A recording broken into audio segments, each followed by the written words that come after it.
I don't know what I'm going to do with this, but it was an idea that I wanted to try and do as I already have this job about a quarter of the way done. You know, maybe starting at it halfway would have been ideal, but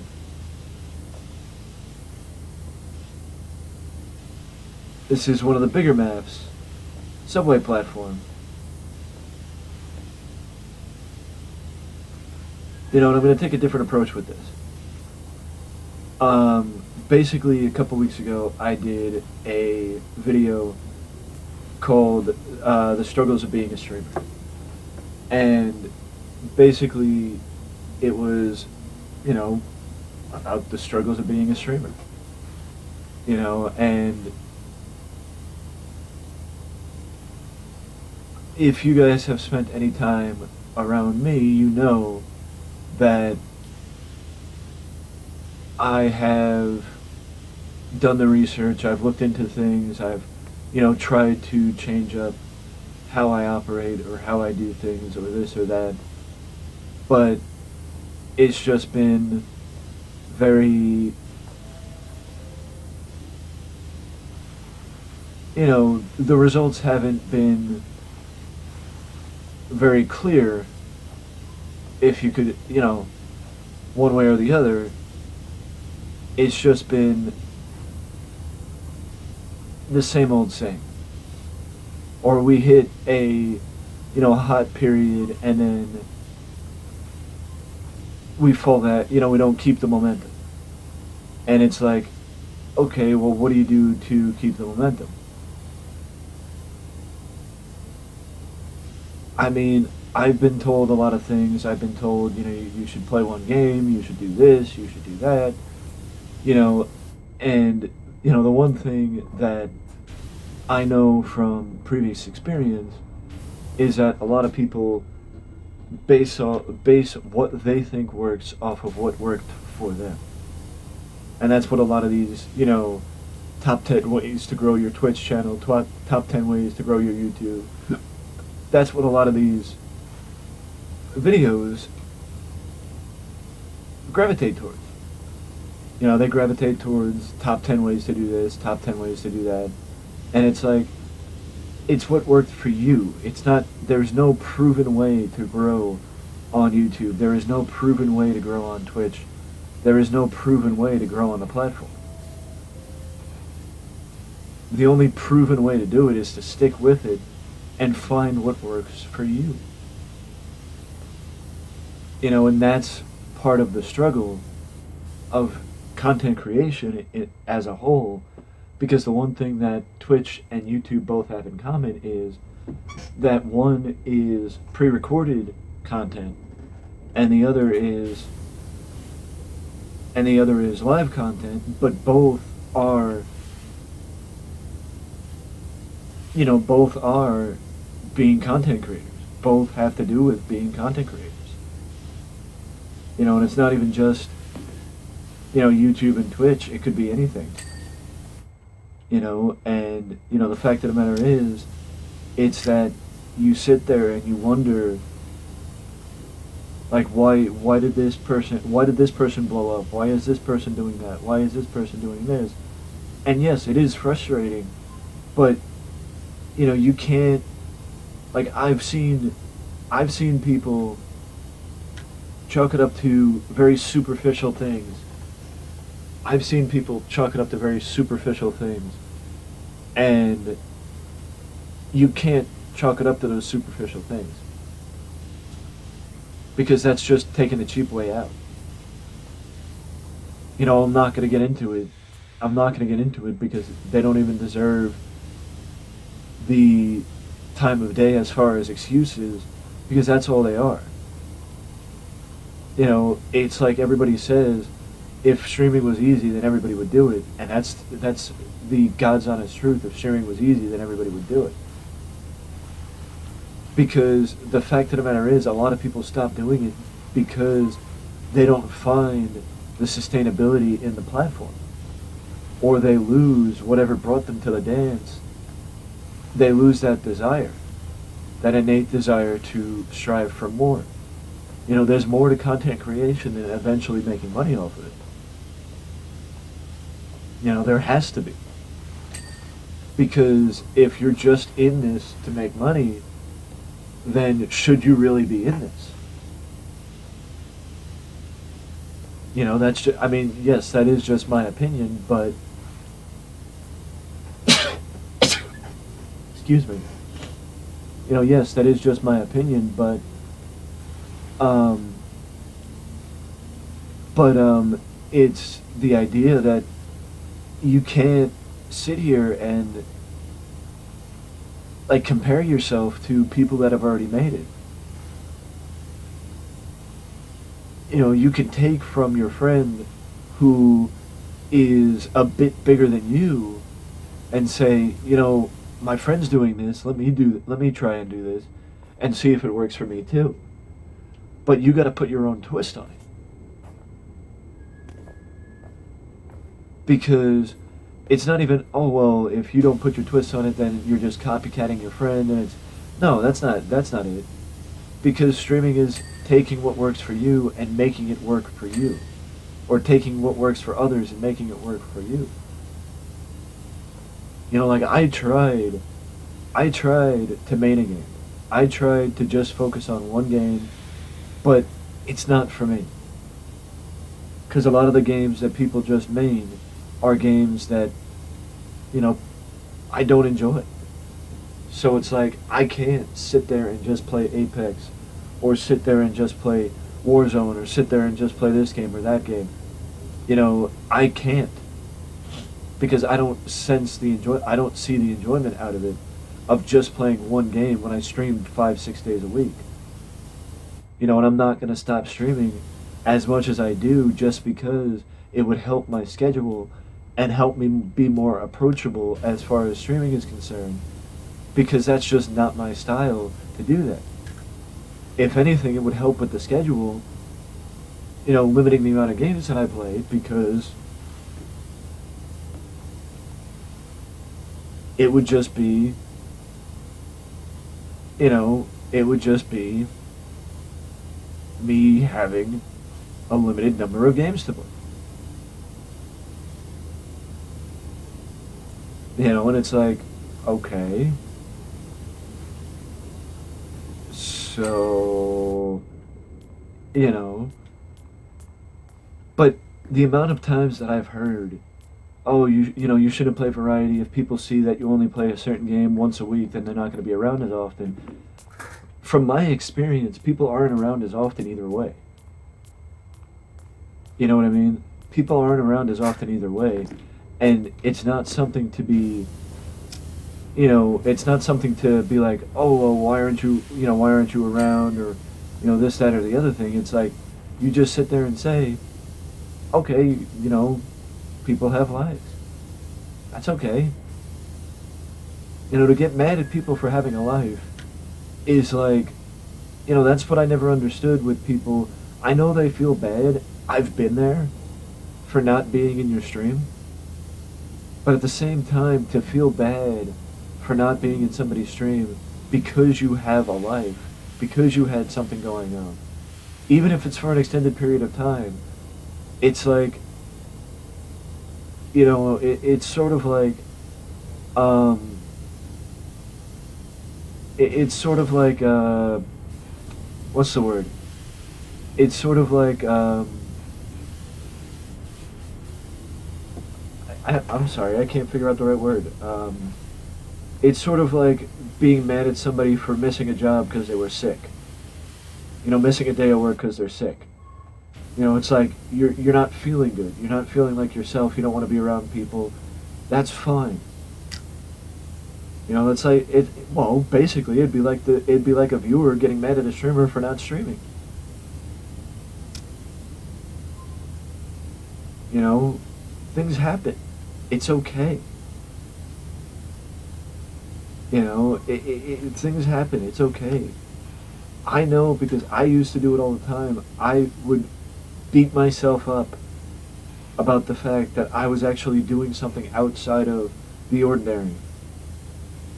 I got mad at myself.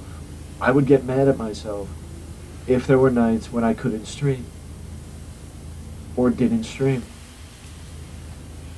Because I thought that if I didn't keep a consistent schedule and didn't consistently stream, that people would lose interest. And it's like, to a point, you may say that, but at the same time, it's going to take a lot more than just a day of not streaming for people to lose interest. Am I wrong? I don't think so. Because, you just look at it. If, when people take days off, if people take 2 days off, does that mean that when they come back after a 2-day break from not streaming, that people are not going to be there because they took 2 days off? Or is that normal to take a few days off in between streams to avoid burnout? When I first started, that's what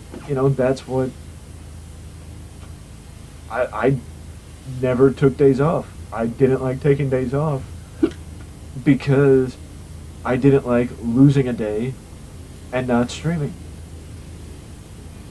But I realized after a while that days off are beneficial because it allows you to have a life outside of streaming. Streaming could be your ultimate goal, but it doesn't have to be the be-all, end-all. And I know, coming from somebody who, doesn't have a crap ton of followers on Twitch, doesn't have doesn't always make a paycheck from the platform, doesn't always do this, doesn't always do that. I understand it's not like coming from somebody who is an established person on the platform.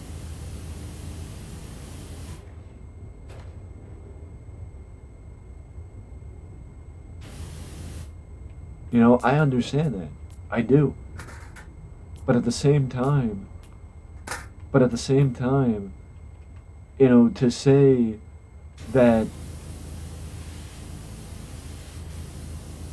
that it's one-sided, to say that, you have an excuse as to why you're not a big star on the platform, to say that there's a reason to say, it's like, I think I said this the last time I did a video like this, and somebody might say, oh well, you should plan these videos out more. It's like, I feel what it's right, I feel what's right to say.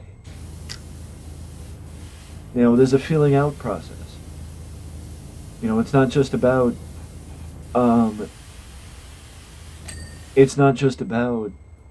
oh, you gotta say this, you gotta say that, you gotta make this a point, you gotta make that a point, blah, blah, blah, blah, blah, blah, blah, blah.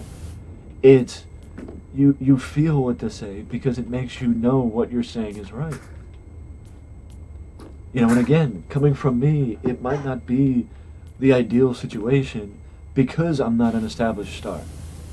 Because I'm not a big, superstar on the platform. It doesn't mean that I don't know what I'm talking about. It doesn't mean that I don't know what I'm talking about. Because the fact of the matter is, I feel like I do.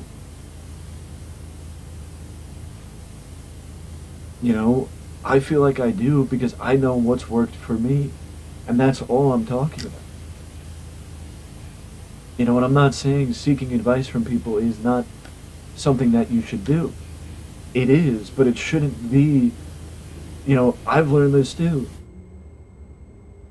Seeking advice from too many people on the same subject is a good way to distort your own opinion. It's a good way to distort your own opinion and lose what is your opinion on the situation. It's a good way to lose what is your opinion because your opinion is mashed together with everybody else's. So it's sort of like, no, not what this person said or what that person said. What do you think? Because it is ultimately your channel. It is your content. What do you want out of your content?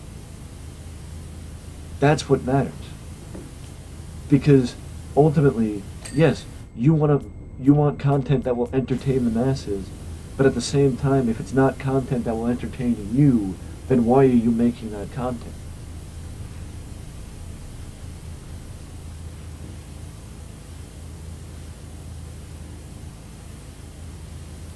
Because even if, the reality of the situation is, I know this may sound corny, but even if you think nobody's watching, the fact of the matter is, like if you just started on the platform, whether it be Twitch, whether it be YouTube, I mean, I can speak from YouTube's perspective that I started on the platform 7 years ago, and I just started I'm still hitting milestones 7 years later.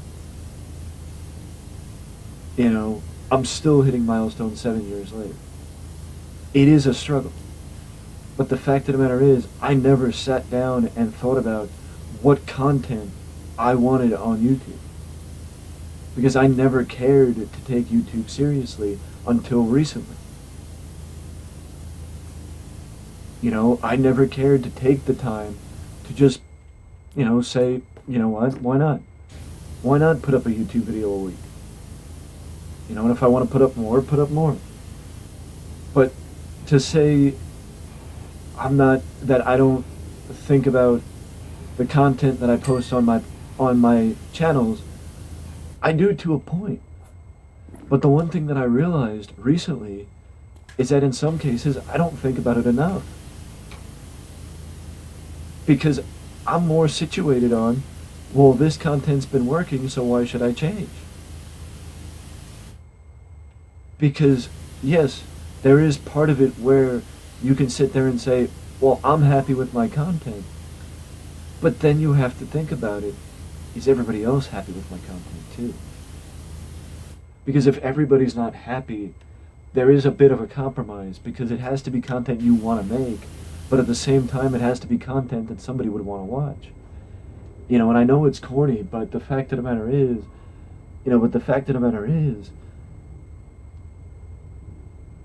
even when you think nobody's watching, somebody is, because you need to think about it from the perspective that if you were watching you, would you stay? And if not, why? Because yes, we can be our own worst critics, but at the same time, we could be our own focus group and help fix things that we didn't even know were problems. That we don't always need somebody else's opinion. We just need to think about it from a different perspective. Because sometimes that's what stops us. A cloudy perspective is,